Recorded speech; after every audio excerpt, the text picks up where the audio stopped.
नमस्कार, बहुत बहुत स्वागत है आप सभी का। आप देख रहे हैं एनएमएफ न्यूज, आपके साथ मैं हूं नमता चौधरी। ये जो तस्वीरें इस वक्त आप अपनी स्क्रीन पर देख रहे हैं, इसमें आपको विपक्षी दल के प्रमुख चेहरे, प्रमुख नेता नजर आ रहे हैं। इनमें आप जया बच्चन को देख सकते हैं, अखिलेश यादव को देख सकते हैं, सोनिया गांधी भी आपको नजर आ रही हैं। तस्वीर में कोई प्रॉब्लम नहीं है, लेकिन इस तस्वीर को लेकर सवाल खड़े हो रहे हैं। दरअसल ये जो पूरा वीडियो है, ये रोजा इफ्तार पार्टी का है।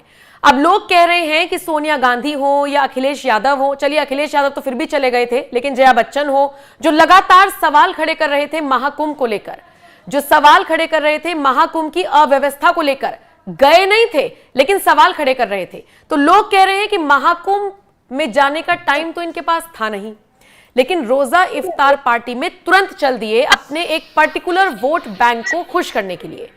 आज इस तस्वीर के मायने क्या हैं, यही समझने की कोशिश करेंगे। मेरे साथ निपुण आलमबाइन जी जुड़े हैं, राजनीतिक विश्लेषक हैं। स्वागत है सर आपका। बहुत धन्यवाद। निपुण जी, क्या कहेंगे इस तस्वीर को देखकर, कैसे देख रहे हैं इसको? अब लोग तो यही कह रहे हैं जी महाकुंभ में जाने का टाइम तो था नहीं, रोजा इफ्तार के लिए टाइम है, फिर आपको हम सेक्युलरिज्म के तराजू में कैसे आके? देखिए, आपने बड़ा इंटरेस्टिंग बात की, सेक्युलरिज्म के तराजू में कैसे आके। देखिए, हम दो तीन चीजें देखते हैं अमृता जी, इसमें संवैधानिक पहलू भी है, राजनीतिक पहलू भी है और एक जन भावनाओं का पहलू भी है। इन तीनों पहलुओं पे हम बात करेंगे। देखिए, जब हम बात करते हैं पंथ निरपेक्ष की, तो पंथ निरपेक्ष ये कहता है कि सभी धर्मों के साथ एक सा व्यवहार होगा, और ये व्यवहार केवल राज्य ही नहीं बल्कि राज्य के जो कर्ता होते हैं वो भी करेंगे जी। और देखिए, जो वर्ड दिख रही है, ये प्रमुख विपक्षी पार्टी की हमको तस्वीरें दिख रही हैं, और ये विपक्षी पार्टी वो है जो सत्ता आसीन भी रही है। ये नहीं कि इनको सत्ता का अनुभव नहीं है, सत्ता का ज्ञान नहीं है, अनुभव भी है। तो अगर आप सभी धर्मों के साथ एक सा व्यवहार करते हैं तो हम कहेंगे कि आप एक सही मायने में सेकुलर है।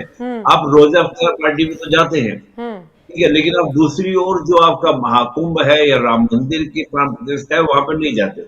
आप सिंबॉलिक ही चले जाते हैं, 5 मिनट के लिए दर्शन करने के लिए चले जाते हैं, बाद में चले जाते कि भाई उस दिन भीड़ भाड़ ज्यादा थी, अगर कुछ भी आप बहाना लगाकर चले जाते, तो लोगों को लगता है कि नहीं, हाँ वाकई में जो सेकुलर है वो सही मायने में सेकुलर लेके चल रहे हैं।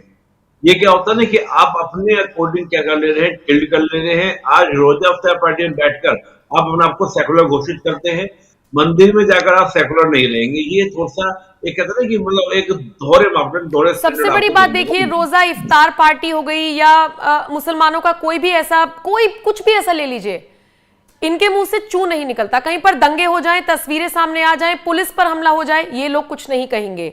महाकुंभ पर टिप्पणी आपको याद होगी, जया बच्चन की भी याद होगी, खड़गे जी की भी याद होगी, इसलिए सवाल उठते हैं। मुझे लगता है ये लोग यही दिखाना चाह रहे हैं।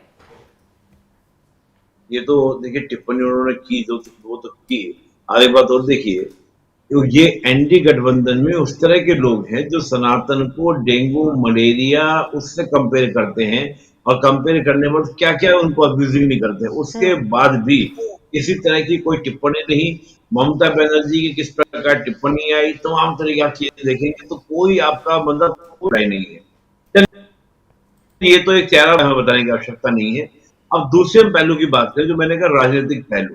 देखिए, राजनीतिक पहलू ये कहता है कि अगर आप माइनॉरिटीज को सेटिस्फाइड करते हैं, यानी कि कहीं ना कहीं कांग्रेस जो है अपने परंपरागत वोट बैंक को साधने का प्रयास कर रही है। देखिए, कांग्रेस ने क्या किया था आजादी के बाद से ही, मुस्लिम वोट बैंक को अपना वोट बैंक मानकर चले, और उसी के लिए मुस्लिम वोट बैंक को देखते हुए मुस्लिम तुष्टिकरण की राजनीति को लेकर चले।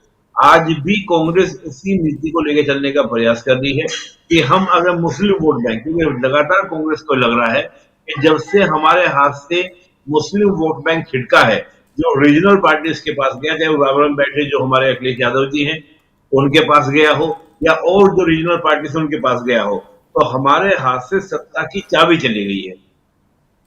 तो कहीं ना कहीं वो मुस्लिम वोट बैंक को पुनः कांग्रेस से जोड़ने की कवायद में देखने को मिल रही है।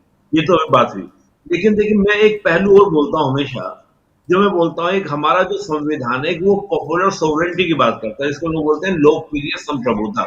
लोकप्रिय संप्रभुता ये कहती है कि सरकार वो अच्छी होती है जो लोकप्रिय हो और सब जनता को साधने वाली हो, सारी जनता के इंटरेस्ट को, हित को देख में काम करती हो। अगर आप माइनॉरिटीज के सम्मेलन में जाते हैं तो जो भारत की बहुसंख्यक आबादी है उसके मन में क्या आता होगा उसके मन में ये आता होगा कि विपक्षी जो भी बातें उठाएंगे उसका हमसे लेना देना नहीं होगा, वो सारी बातें जो है माइनॉरिटीज को लेकर उठाएंगे। तो मुझे लगता है कि कहीं ना कहीं संवैधानिक रूप से भी, राजनीतिक रूप से भी कांग्रेस जो है वो अपने पैरों पे कुल्हाड़ी मारने का काम कर रही है। और मुझे लगता है कि संविधान ध्यान में रखते हुए, उस पॉपुलर सोवरेनिटी का सम्मान करते हुए जो हमारे संविधान निर्माताओं ने किया था, सिंबॉलिक ही सही, कांग्रेस को कम से कम जो भी हिंदू धर्म की आपका चाहे होली का फेस्टिवल हो या महाकुंभ की बात हो, राम मंदिर की बात हो, तमाम तरह की चीजें हो, उनको उसमें आस्था दिखानी चाहिए थी। इससे सही मायने में जो सेकुलर का हम तमगा लेकर घूमते हैं वो क्या होता, प्रमाणिकता उसको नहीं मिलती, वो प्रमाणिक होता। जी नम्रता जी। और ये तो वो बड़े इवेंट्स थे जो सबसे ज्यादा हाईलाइट हुए थे, सबसे ज्यादा सवाल खड़े किए गए थे। कम से कम इनमें तो अपनी मौजूदगी एटलीस्ट उस टाइम पर नहीं, लेकिन थोड़ा बाद में दिखा सकते थे। इन सब से इतर जब प्रधानमंत्री नरेंद्र मोदी गणपति की पूजा करने के लिए पूर्व सीजेआई के घर पर चले जाते हैं, तब क्या हो जाता है? तब क्यों सवाल खड़े होने लग जाते हैं? बहुत सुंदर प्रश्न आपने कहा। देखिए, अब वो हम करें, वो है ना कि वो हम करें तो ये और तुम करो तो सही, वो वाली बात है। भाई पीएम मोदी अगर किन्हीं के घर पे जाते हैं, चाहे देखिए एक्चुअली है कि कार्यपालिका न्यायपालिका का कारण हमारे यहाँ पर है, आर्टिकल 50 हमारे संविधान का ये कहता है। लेकिन क्या किसी के पारिवारिक या कोई स्थान में शामिल होना उसको सरकार के एंगल से देखना ठीक होगा? ये प्रश्न एक उठता है। तो अगर चंद्रचूड़ साहब ने पीएम मोदी को बुलाया था कि आप हमारे यहाँ आइए और पूजा में शामिल होइए, तो मुझे उसमें कोई आपत्ति नजर ही नहीं है। वो बेकार का वजह का बकेरा खड़ा करना कि पीएम मोदी क्यों चले गए। अब आप पे प्रश्न उठाया कि आप क्यों चले गए, आप क्यों जा रहे हैं, और आप हर बार क्यों जाते हैं? मनमोहन सिंह क्यों जाया आप हर करते बार थे? क्यों जाते हैं? आप हर साल जाते हैं, हर साल जाके बैठते हैं, आप रोज अख्तियार करते हैं। अब तो तस्वीरें मैं देखा हूँ, आपको नम्रता जी याद होगा 2014 से पहले की हम बात कर रहे हैं, के अंदर आपका रोज अख्तियार पार्टी हुआ करती थी, पीएम हाउस में रोज अख्तियार पार्टी हुआ करती थी। हमने इस प्रकार का जो क्या ना, जो आपका सेलिब्रेशन है वो नवरात्रों में नहीं देखा। तो गुस्सा तो आएगा, बिल्कुल डेफिनेटली आएगा हर पब्लिक को। मुझे खुद, अब ठीक है मैं एक पॉलिटिकल एनालिस्ट से बैठ के बात कर रहा हूँ आपसे, लेकिन गुस्सा तो आता है, बुरा तो लगता है कि क्या केवल एक वर्ग के लिए आप हैं? क्या यही आपका पंथ निरपेक्ष है? यही आपका सांप्रदायिक सद्भाव है? बहुत सारी बातें मेरे माइंड में रिकॉल हो रही है जो मैं बोलना चाहता हूँ। अखिलेश यादव जी बैठे हो, पीडीए बात करेंगे, तो क्या पीडीए भारतीय संविधान के अनुसार भारतीय जनता है?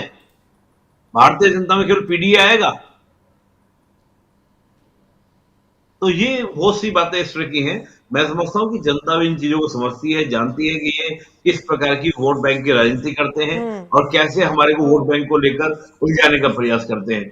मैं कल ही एक ठीक है, बहुत सारी बातें ऐसी होती हैं जो नहीं बताई जा सकती। आप देखिए कि मुस्लिम को तो आपको बांट के नहीं रखना, उनको तो आपको जोड़ना है कि हाँ इस्लाम, गाजा, फिलिस्तीन, तमाम तरह के मुद्दे। हिंदुओं की बात आएगी तो आप जातिगत संसद की बात कर रहे हैं। इस वजह कहीं ना कहीं आप हिंदुओं को बांटना चाहते हैं ताकि हिंदू बढ़ जाएं और फिर हम वोट बैंकों को बांटने का काम करें। हिंदुओं की यूनिटी आपको चाहिए नहीं, मुस्लिम की यूनिटी चाहिए। तो ये साफ साफ पूरी जनता को, देश को दिखता है और उसके बहुत बड़े क्या है, तो आप देखें बहुत बड़े इम्पैक्ट हैं। मुस्लिम में क्या आप नहीं देखते, मुस्लिम के अंदर किस प्रकार से आपका डिवीजन है कास्ट का। अशरफ, अशराफ, अफजल, वो आपको कभी मैं बोलते हुए देखा? जबकि अशरफ जो है, जो सबसे ऊपर बैठे हुए हैं, जो ऊंची पायदान में माने जाते हैं मुस्लिम में, और बाकी जो अरजाल और अर्जल के साथ तो मुस्लिम कम्युनिटी ऐसा व्यवहार करती है जैसा हम देखें कि हिंदू नहीं करते। एकदम अनटचेबिलिटी वहां आपको देखने को मिलेगी, छुआछूत आपको देखने को मिलेगी। लेकिन वहां बात नहीं होगी उस चीज की, उस चीज का मुद्दा नहीं उठेगा। सही कह रहे हैं आप। खैर, तो ये तस्वीर हमने दिखाई दर्शकों को। निपुण जी बहुत बहुत शुक्रिया मेरे साथ जुड़ने के लिए और अपनी राय रखने के लिए। लेकिन मुझे लगता है कि इन्हीं तस्वीरों के साथ, इसी वीडियो के साथ एक बार दर्शकों को छोड़ जाते हैं ताकि वो इत्मीनान से देख ले एक्चुअल में ये तस्वीरें, ये वीडियोस क्या कहती हैं।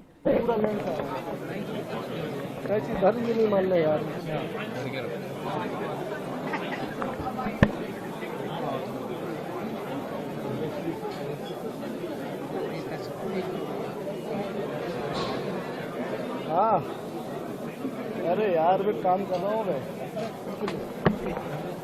काम कर भैया दिखाए, काम करो देख ले,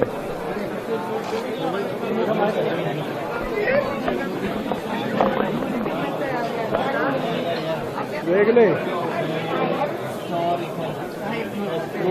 सुन आयुष वो अपने मोबाइल से थोड़ी वीडियो बना लो। ठीक है रंजीत जी करोगे तो फ्री है कि कब तो होगा बिजी हो थोड़ा। अब एक कॉल ले देगा है फोटोग्राफर कर रहा हूँ तो फ्री है कि फ्री है करता मैं बिजी हूँ बहुत। मोबाइल पीछे सर थोड़ा सा मोबाइल हल्का पीछे।